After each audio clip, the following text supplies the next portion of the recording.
नमस्कार दोस्तों, इस वक्त की तमाम बेहद बड़ी खबरें, मुख्य समाचार आप लोगों के लिए लेकर के आए हैं दोस्तों, जहां पर एक एक करके चलेंगे। तमाम बेहद बड़ी खबरें आप तक आगे इसी वीडियो के माध्यम से पहुंचाएंगे। सभी मुख्य समाचार आप लोगों के लिए जानना बेहद ही जरूरी है दोस्तों। जहां पर जानेंगे बेहद ही बड़ी खबर आ रही है, चुनाव आयोग कर रहा है क्या कोई बड़ा खेल, सुप्रीम कोर्ट में बेनकाब हो गया है चुनाव आयोग। जानेंगे क्या कुछ है मामला, सीजीआई की बेंच अब यहां पर ले सकती है तगड़ा एक्शन, क्योंकि सीजीआई के आदेश को ही मानने से चुनाव आयोग ने इनकार कर दिया है दोस्तों। बेहद ही बड़ी खबर आ रही है, विस्तार से आप लोगों तक पहुंचाएंगे। इसके साथ ही जानेंगे राहुल गांधी ने कर दिया है अडानी को लेकर के बड़ा ऐलान। 4 जून के बाद इंडिया गठबंधन की सरकार बनते ही ताबड़तोड़ कार्रवाई की जाएगी, मचा हड़कंप। इसी प्रकार की तमाम बेहद बड़ी खबरें एक एक करके आप तक पहुंचाएंगे दोस्तों। लगातार हमारे साथ बने रहिएगा। खबरों में बढ़ने से पहले अगर आप लोग भी यही मानते हैं कि इंडिया गठबंधन लगातार लोकतंत्र की रक्षा कर रहा है, तो अभी इस वीडियो को लाइक कीजिएगा, चैनल को सब्सक्राइब करके कमेंट बॉक्स में जय हिंद जय भारत जरूर ही कमेंट कीजिएगा दोस्तों।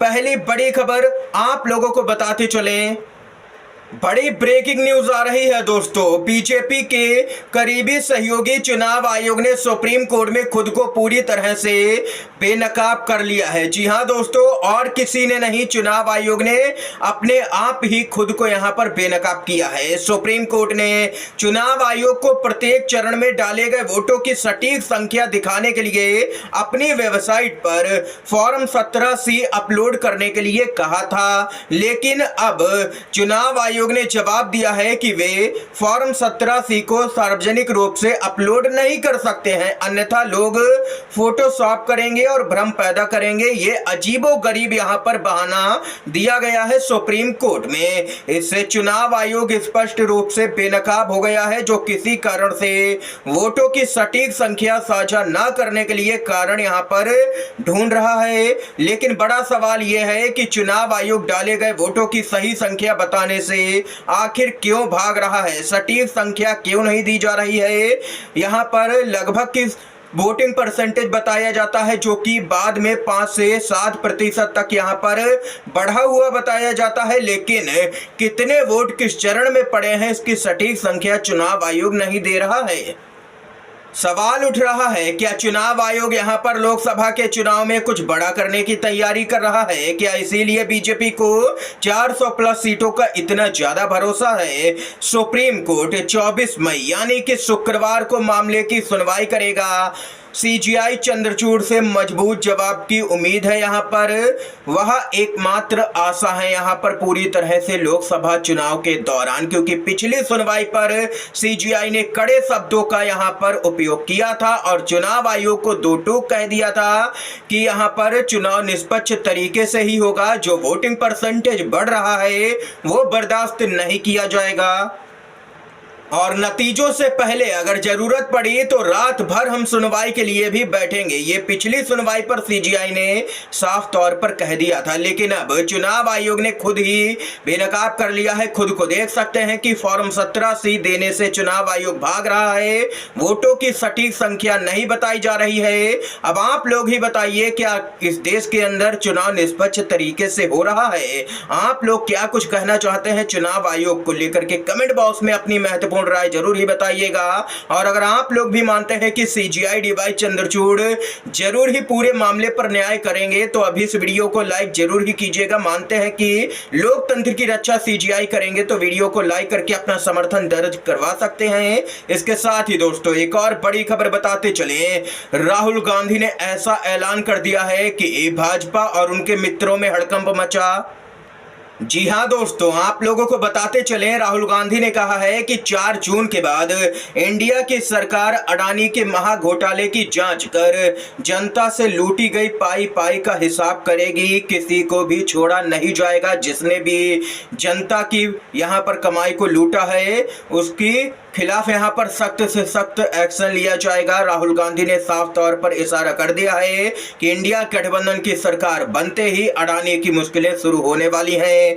ये तो राहुल गांधी ने दोस्तों दावा किया है, बड़ा बयान दिया है। इतना ही नहीं, अडानी ग्रुप पर खुलासा हुआ है कि इंडोनेशिया से खराब कोयला खरीद करके इंडिया में महंगी कीमत पर बेचा गया है, जिसमें यहां पर सीधे तौर पर सरकार से उनको फायदा भी मिला है। ये भी रिपोर्ट में दावा किया गया है दोस्तों। इसी रिपोर्ट के बाद राहुल गांधी फिर से हमलावर हो गए हैं। अडानी के कोयले में जादू है। इंडोनेशिया से भारत पहुंचते पहुंचते 12,000 करोड़ महंगा हो जाता है कोयला। ये पैसा अडानी बिजली बिल बढ़ाकर आपसे खुलेआम वसूल रहे हैं, और वो चोरी से डरते क्यों नहीं है? क्योंकि प्रधानमंत्री खुद उनकी रक्षा कर रहे हैं। ये यहाँ पर देख सकते हैं कि कांग्रेस पार्टी हमलावर हो गई है। अब पीएम मोदी को भी आड़े हाथों ले लिया है कांग्रेस पार्टी ने इस पूरे मामले में। इसके साथ ही दोस्तों एक और बड़ी खबर आप लोगों को बताते चलें। यूपी से अपडेट आ रही है, जहां पर बीजेपी के प्रत्याशी मेनका गांधी की मुश्किलें बढ़ गई हैं। जी हां दोस्तों, सुल्तानपुर सीट इस बार फंसती हुई नजर आ रही है। बताते चले आप लोगों को, उत्तर प्रदेश के सुल्तानपुर में चुनाव के बीच ही सियासी समीकरण बदलते हुए दिख रहे हैं। इसकी वजह से बीजेपी की उम्मीदवार मेनका गांधी की चुनौती अब यहां पर कई गुना बढ़ सकती है।